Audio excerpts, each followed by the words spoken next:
કે કોઈ હાથ પકડ્યો અને રસ્તો પસાર કરવો સરળ લાગ્યો? પહેલું કે બીજું? બીજું પહેલું લાગ્યું. બસ આ ગેમનું આ જ રહસ્ય છે કે જો આપણને કોઈ સાચી દિશા બતાવનાર હશે તો આપણા માટે પણ મોક્ષ માર્ગ માટે જે કંઈ પણ રસ્તો છે એ સરળ થઈ જશે. આજે શિક્ષાપત્રીનો દ્વિશતાબ્દી મહોત્સવ ઉજવાઈ રહ્યો છે તો શિક્ષાપત્રી છે આખા સંપ્રદાયની માં છે. ગુરુ છે એ પણ આપણી માં છે. મા બાપ ગુરુ આ આપણને જીવનમાં સાચો રસ્તો બતાવે છે. શિક્ષાપત્રી મહારાજનું સ્વરૂપ છે. શિક્ષાપત્રી છે એ પ્રમાણે જો વર્તીશું તો ધર્મ અર્થ કામ અને મોક્ષની સિદ્ધિ છે એ પામી શકીશું. પણ આજે જ સવારે કથામાં આવ્યું ને કે શિક્ષાપત્રીમાં તો 212 સુદર્શન ચક્રો આપેલા છે.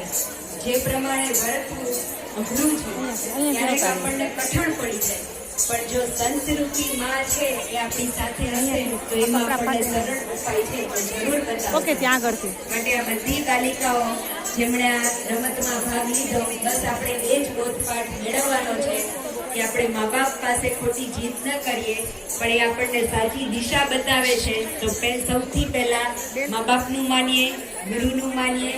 જેટલું આપણે એની વાતને માનીશું તો આપણું જીવન છે હમણાં પગે લાગવું તો લાગી લેજો. હમણાં પગે લાગવું છે હા તો લાગી લ્યો. ખૂબ સરસ. દેહ કાર્યક્રમ છે હું એક વખત બોલી જાઉં છું જેથી કરીને પછીના કાર્યક્રમ વાળા બાળકો છે એ રેડી જાય. સૌથી પહેલા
सुख सिंधु